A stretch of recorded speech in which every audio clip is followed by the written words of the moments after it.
Joining us on the line, Delyn Gray. How you doing, Delyn? Can you tell us a little bit about Daddy's Love?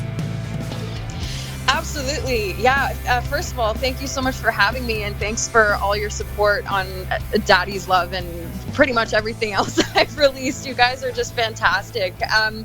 I wrote this song, oh my gosh, I think 2-3 years ago now. And I wrote it when I had been working with a group of people at the time, just on a few demos. And I kept going into the studio, and it would turn into them kind of telling me that I wasn't good enough, or that I should rethink XYZ. And it was such a mind screw. And I had to write something to just kind of express how I was feeling, and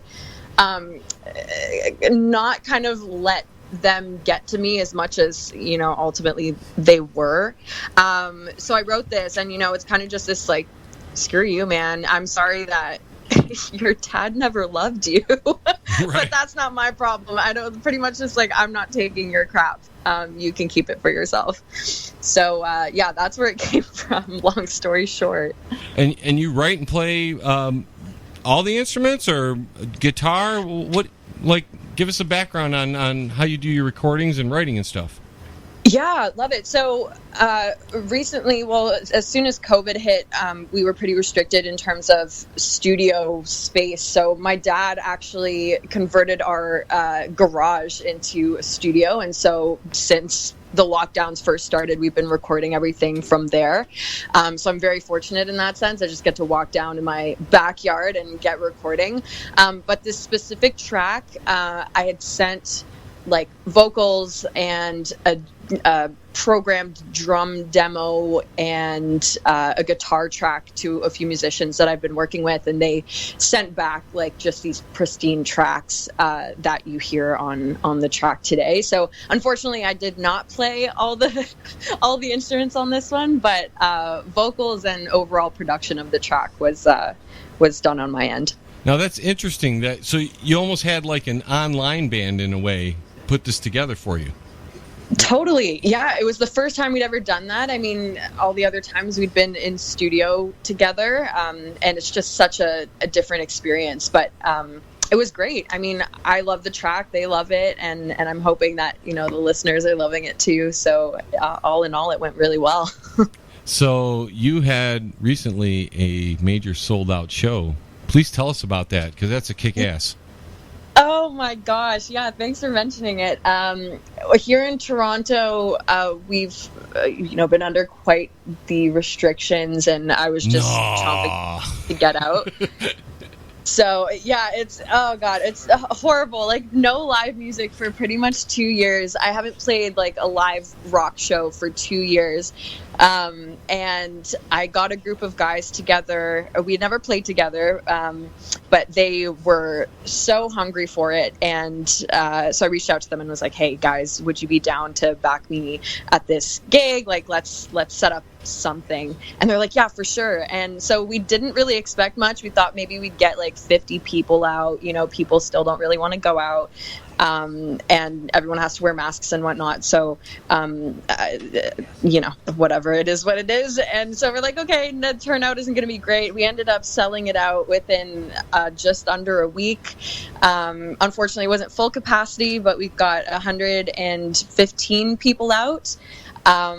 So that was great. Yeah, it was so great. And just, the energy after that show, I mean, during the show was insane, but afterwards it was just such a relief to be back on stage.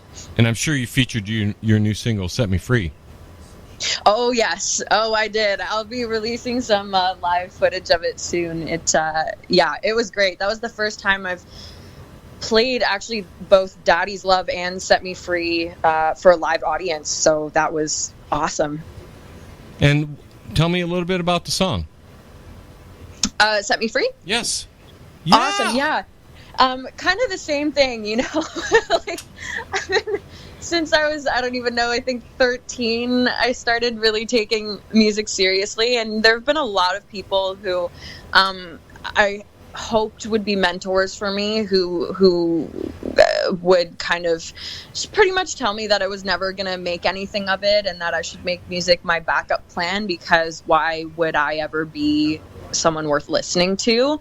And it was never said in like that cutting dry way, but it was always implied. And so this one was another one where it just came out. Like I just needed myself to know that I had my back, and that despite whatever everyone else was thinking, I was still gonna go full on with music and write as much as I could, and collaborate with people and just make a go of it, because like life's too short. I don't want to end up on my deathbed and think, oh, I wonder what would have happened if I had actually pursued music and not listened to the people who told me that I couldn't do it. So yeah, that Set Me Free came out, and I love it, man. Like the video too, we did this video in an abandoned barn up north from where I'm currently, and it was so cool. It was like Woodstock festival vibes, but like no people. So I guess like a COVID version of Woodstock. And it was awesome. Sorry, I'm going on a rant, but I love the song and I love the video, and I just hope that it translates and resonates with people, and that they can take something from it, even if it's just like a good headbang in the car. But yeah.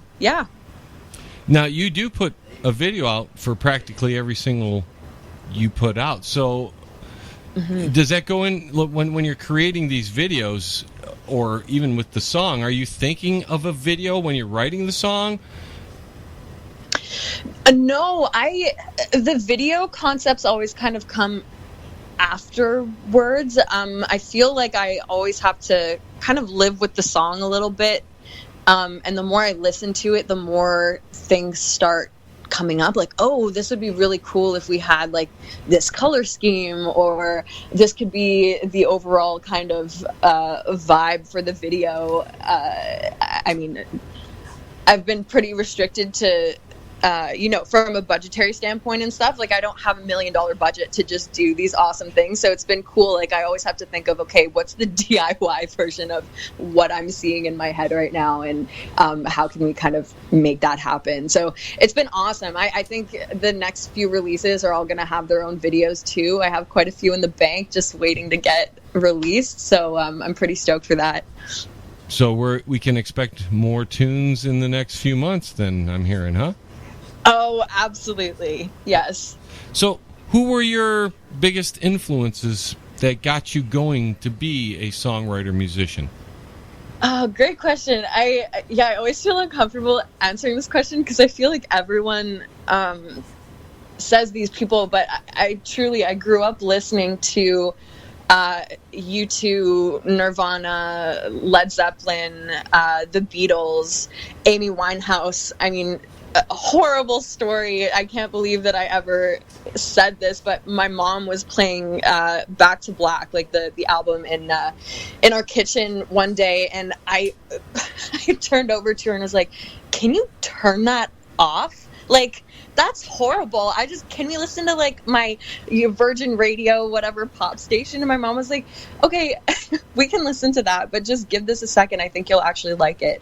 And when I kind of stopped being the smart ass I was and let my mom actually be right for once, I fell in love, like in deep love with Amy, and she's been a huge influence on me ever since. And songwriters like Jeff Buckley, Patti Smith, like all the oldies, Janis Joplin. The list is endless. So if no one has ever heard your music before, what song could you direct them to that would best represent what you're all about? Oh my gosh, another hard one. Oh, that's so tough. Oh my gosh. I think recently I was trying to come up with a comparison to first Set Me Free, and kind of just finding something that other people would potentially gravitate toward. And I'd say like Beautiful Day by U2, just like this anthemic, uplifting, kind of inspiring vibe. At least that's where it's headed. You know, it did not start there. I have singles like Battle and Listen to the Thunder and even Daddy's Love that are a lot grungier, or alternative, if you will, but we're breaking out of it a little bit more and going in the U2 route where we're trying to uplift some people and keep it from being too dark and gloomy. Sure. So if people want to find you, give them all the social medias, everywhere they can find you, where they can download your music, you know, make a few bucks for you. We're going to do that. Love it. Love it. Thanks, man. It's Delyn Gray on Instagram. I am most active on Instagram, so if anyone wants to reach out, you can find me at Delyn Gray, DELYNGREY. And I also have Facebook, Twitter, the whole shebang. Everything is at Delyn Gray. And then I also have merch available on my website, DelynGray.com. There's a newsletter you can subscribe to for updates on live shows and whatnot. That is also where you can get tickets to upcoming shows. So I highly suggest checking out the website and my Instagram. Where are some of those upcoming shows? Oh man, I can't say anything just yet because we're in the midst of booking them. COVID's kind of been making things weird with cancellations and rescheduling, so I can't say anything just yet, but soon to be announced. Well, keep us appraised, and we'll make sure to tell everybody on the Banger Music Hour for you. Thank you so much. I really appreciate that. Delyn, thank you so much for joining us. We really appreciate it.